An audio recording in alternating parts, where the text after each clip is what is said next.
Paris, c'est quand même une ville magnifique, hein, qu'on le veuille ou non. Mais derrière la carte postale, il y a l'envers du décor. Des histoires incroyables à glacer le sang. Et moi, un jour, je me suis fait escroquer à cause de l'une d'entre elles. Ouais, t'as bien entendu. Je me suis fait escroquer. Mais attention, c'était pas n'importe quelle histoire. C'était une histoire digne d'un film hollywoodien. Il y avait des hacks psychologiques, de la technique, il y avait tous les ingrédients pour que je la vois pas venir. Bah pour le coup, je l'ai vraiment pas vu venir. Est-ce que ça te dit que je te la raconte? En plus, elle s'est passée pas très loin d'ici, à place Victor Hugo. Je sais que tu as envie que je te la raconte. Mais avant ça, minimum, ici, on est dans le storytelling, c'est pas du mythotelling. Je te partage des outils, des histoires, du nectar pour que tu deviennes une référence dans ton domaine tout en restant toi-même. J'ai plus de souffle. Je dois être honnête avec toi, je l'ai fait au moins 7 fois, la prise. Chaque fois que je voulais filmer, il y a des gens qui venaient et qui faisaient des coucous. Bref, je t'embarque avec moi, tu verras que cette histoire, elle est incroyable. Yallah. Et voilà, on y est. Ça s'est passé exactement ici. Place Victor Hugo, dans le 16e arrondissement. Là, on est dans les cases bleues du Monopoly. D'ailleurs, rien que de me retrouver là, ça m'a mis un peu des mauvais souvenirs, tu vois, des papillons dans le ventre. Et à cette époque-là, comme je te l'ai dit, j'étais taxi, donc j'attendais un peu comme les voitures qui sont là. J'attends, c'était à mon tour de charger. Quand je vois arriver un couple, ils arrivent, bonjour monsieur, bonjour madame. Hop là, installez-vous, je vous en prie. Et là, ils montent dans ma voiture. Quand je leur demande où est-ce qu'ils vont, ils me disent Paris 19e. Ok. Y a-t-il un itinéraire par lequel vous souhaiteriez passer? Plutôt par Paris, plutôt par le périph'? Et là, ils me disent non, passons par Paris, monsieur. Ok. Qu'à cela ne tienne. Y a-t-il une station de radio qui vous ferait plaisir? Tu connais, ton gars est bien élevé, donc je leur propose par correction. Je dis non, non, à votre aise. Je leur mets un petit fond de classique. Le classique, ça détend toujours en fin de soirée. Petit hack, t'en fais ce que tu veux. Bref, et il y a un truc qui est magique dans le taxi, c'est incroyable, c'est que tu le veuilles ou non, quand il y a des gens à l'arrière, quand bien même il y a une distance qui nous sépare, ce que tu entends, je le dis, et ce que si jamais moi je parle au téléphone, bah tu vas entendre. Donc je leur mets un petit fond de classique comme ça, je calcule pas trop, je fais ma vie, je fais un peu le bon chauffeur, tout ça. Et puis eux, ils sont en train de se papouiller, tu sais, ça se voit, c'est un couple, ils sont en train de se papouiller et tout, je les calcule pas. Et puis à un moment donné, la nana, son téléphone sonne. Comme j'entends son téléphone qui sonne, moi par correction, je baisse le son. Je baisse le son un petit peu. Donc elle parle au téléphone et tout, et d'un seul coup elle fait non, non, c'est pas vrai. Ok, ok, Valérie. Tu vois, son mec il la regarde chelou. Et même moi en vrai, j'ai envie de savoir ce qui se passe, que tu le veuilles ou non. Je t'ai dit, on est ensemble. J'ai envie de savoir ce qui se passe et dire ok, ok Valérie, bien sûr, tu peux compter sur moi. Ok, bah là je suis avec Fred, j'arrive tout, bah je passe juste prendre de quoi me changer et j'arrive tout de suite. Son mari la regarde vénère et moi aussi j'ai envie de savoir là, raconte-nous l'histoire. Bref, elle raccroche, son mari lui dit qu'est-ce qu'il y a? Elle dit non mais là c'est Valérie et tout, son bébé il est pas bien. Elle le ramène aux urgences et elle m'a demandé si je pouvais passer regarder la petite le temps qu'elle aille aux urgences. Et son mari lui dit bah ouais clairement. Moi j'entends ça. Tu sais, je fais genre j'ai pas entendu alors qu'en vrai j'ai entendu, mais en même temps tu vois j'accélère. Donc j'accélère et tout. Et je dis vous êtes un peu pressé? Elle me dit oui s'il vous plaît monsieur. Donc là vraiment je commence à accélérer. Sauf que quand je te dis j'accélère de ouf, je commence à bombarder et tout pour arriver dans le 19e. Quand j'arrive dans le 19e, il y a son mari qui me dit ça ne vous dérange pas, monsieur, d'attendre un petit peu le temps que ma femme redescende, vous allez la ramener à une autre destination. Je dis non, non, non, pas du tout, monsieur. On arrive, ça fait un truc comme 25 euros, 27 euros, tout ça. Enfin bref, un truc, ça faisait moins de 30 balles. Il me dit oui, voilà, elle va aller à telle destination, vous pensez qu'il y en a pour combien encore? Je dis ouais, je pense qu'il y en a pour 15 ou 17 euros. Il me dit si je vous donne 50, c'est bon? Je dis oui, bien sûr, 50 euros, ça couvrira largement. Et je lui dis en plus, si jamais on dépasse de 2-3 euros, c'est pas très grave. Il me dit ok, tac. Il me donne les 50 euros, on continue de parler, il me parle du métier, comment ça va en ce moment le taf et tout ça. Bon, bref, il fait la discussion. Vraiment, gentleman, courtois le monsieur. Et à ce moment-là, il y a sa femme qui descend avec son sac, hop, avec son sac d'habits. Elle descend avec un petit sachet, genre en gros juste de quoi, un change. Elle descend avec son sac et tout. Elle me dit merci vraiment, merci monsieur d'avoir attendu. Oui, bah, c'est pas très grave, madame. Elle monte dans la voiture, hop, elle fait un bisou à son chéri, clac, au revoir, son monsieur il part.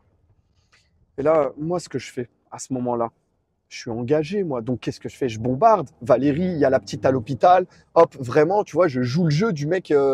Je grille des feux, je passe un peu limitless, tu vois. Je pense au bébé qui est tout seul à la maison, l'autre qui est à l'hôpital. Bref, une dinguerie. Et la dame, à un moment donné, son téléphone, il sonne. Quand son téléphone, il sonne, elle dit oui, allô? Ouais. Ouais, t'as assuré, t'as Assuré, il a tout gobé. Eh, tu sais quoi? Il a tout gobé. Eh, devine quoi? Il m'a même filé 50 balles pour le taxi. Et là, je sais pas comment te dire, tu vois. Je tombe des nues. Je tombe des nues parce que moi, j'étais dans la course-poursuite de la maman qui est à l'hôpital, le truc. Je pense à l'autre, son gars, le Fred. Ouais, parce que j'ai retenu son prénom. Le Fred, qui, le pauvre, est clairement dans la sauce. Ou, ouais, je vais rester poli. Il est clairement dans la sauce. Je suis mal. Et à ce moment-là, tu vois, on est arrivé. On est arrivé et la meuf, elle me regarde, on dirait que je suis son gars sûr. Elle me regarde, elle me dit, hé, monsieur, ça reste entre nous, hein. Hop, elle me donne le billet. Comment te dire? Si j'avais le numéro du Fred, je l'aurais poucave direct. Je l'aurais poucave direct au vu de tous les feux rouges que j'ai. Moi, j'étais dans l'histoire avec eux, tu vois. Je pensais à Vali avec son bébé, à l'autre. Bref, elle est descendue. J'étais énervé comme pas possible. Cette histoire-là, aujourd'hui, elle a plus de 10 ans et je m'en rappelle encore.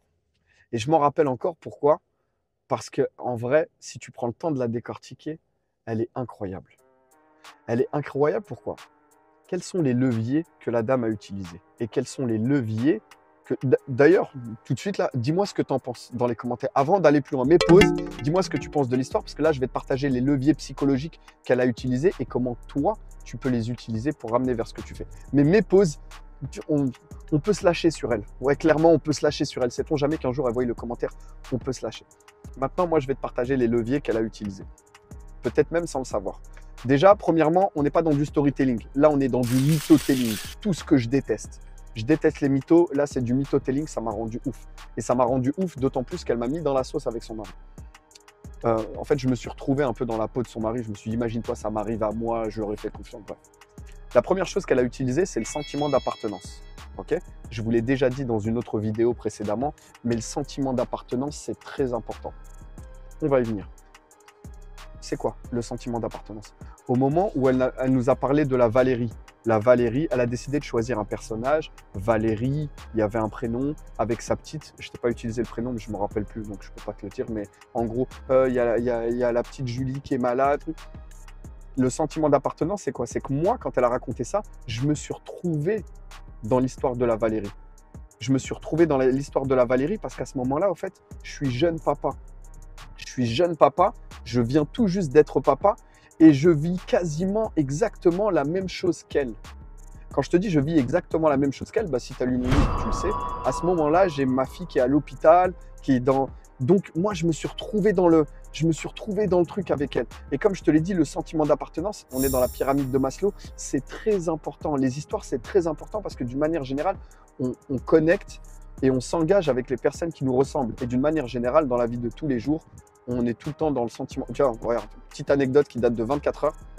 Hier, j'ai un pote à moi qui est revenu de Phuket et je parle avec lui. Je dis, ah ouais, t'étais où à Phuket? Il me dit, j'étais dans le quartier français.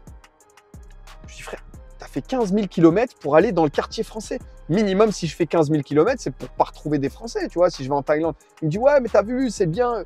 Sentiment d'appartenance. Il arrive dans un pays qu'il ne connaît pas, il a voulu se retrouver près des Français. Bon, bref, ça, c'est la première des choses qu'elle a utilisées. Le sentiment d'appartenance. Comment toi, tu peux faire, ce que je t'invite à faire d'ailleurs, c'est d'utiliser, lorsque tu fais des histoires, des personnages, vraiment des détails. Plus tu mets de détails, plus les gens vont se connecter avec toi. Si ton histoire, ouais, c'est l'histoire d'un gars qui était là, non, c'est l'histoire d'un jeune Marocain. Il s'appelait Kamel, tu vois. Entre l'histoire d'un gars et l'histoire d'un jeune, un jeune Marocain, il s'appelait Kamel, peut-être que tu es jeune, peut-être que tu es Marocain, peut-être que tu t'appelles Kamel. Alors si tu es jeune Marocain et que tu t'appelles Kamel, ça a matché. Bref, c'est juste un détail. La deuxième levier qu'elle a utilisé, à mon avis, elle n'a pas fait exprès, mais elle a utilisé une des choses les plus puissantes en storytelling, un des leviers les plus puissants, elle a utilisé le levier de la survie. Le levier de la survie, c'est extrêmement puissant. D'une manière générale, il y a 4 types de survie pour pouvoir engager. Il y a la survie émotionnelle, la survie relationnelle, la survie spirituelle et la survie physique. Les histoires qui engagent le mieux, c'est un de ces 4 types de survie. On y reviendra plus tard si ça t'intéresse. Tu me le mets dans les commentaires, je te parlerai des 4 types de survie. Et là, on est clairement dans quel type de survie si tu as suivi? Bah, on est dans la survie physique. Il en va d'un bébé qui est malade, d'un autre bébé qui est tout seul à la maison. Il y a tout pour que tu t'engages. Et d'ailleurs, c'est ce qui nous ramène au troisième hack qu'elle a utilisé. Et celui-là, en fait, j'ai envie de te dire, elle ne l'a même pas utilisé, c'est moi qui l'ai utilisé. Le troisième hack, c'est l'émotion. Il y avait de l'émotion, mais là, il n'y avait même pas tant d'émotion que ça. C'est moi qui me suis engagé émotionnellement. Pourquoi? Parce que j'ai connecté, comme je te l'ai dit, sentiment d'appartenance, je me suis retrouvé dans l'histoire. Deuxièmement, type de survie, c'est les histoires qui engagent le plus. D'ailleurs, tu remarqueras, toujours, c'est une histoire de vie ou de mort, une histoire d'un méchant qui truc, il en va de la vie de ça, il faut trouver l'antidote de. C'est tout le temps des histoires de survie, celles qui convertissent le mieux. Je me suis engagé émotionnellement. Donc, tu vois, ça, c'est 3 hacks que tu peux utiliser et que je t'invite à mettre dans ton storytelling, dans tes histoires, dans ton contenu. Oh, vous avez décidé de me foirer le truc. Bref, ça, c'est 3 hacks que tu peux utiliser dans tes contenus. N'hésite pas à rajouter des détails. Plus il y aura des détails, c'est vraiment très important et plus les gens vont se connecter. Et dis-toi que ça, c'est la base. Quand les gens se connectent, c'est comme ça qu'ils engagent. On arrive au bout de cette histoire. J'espère qu'elle t'a plu. Normalement, elle t'a plu. Dis-moi si ce que tu as pensé là du style. J'ai voulu te faire un style un peu différent plutôt que dans mon bureau. Là, j'ai essayé de la mettre en condition. Tu peux me dire si tu as apprécié ou pas. Abonne-toi si ce n'est pas déjà fait. Ici, on partage que du contenu à forte valeur ajoutée. Et d'ici là, t'attends quoi?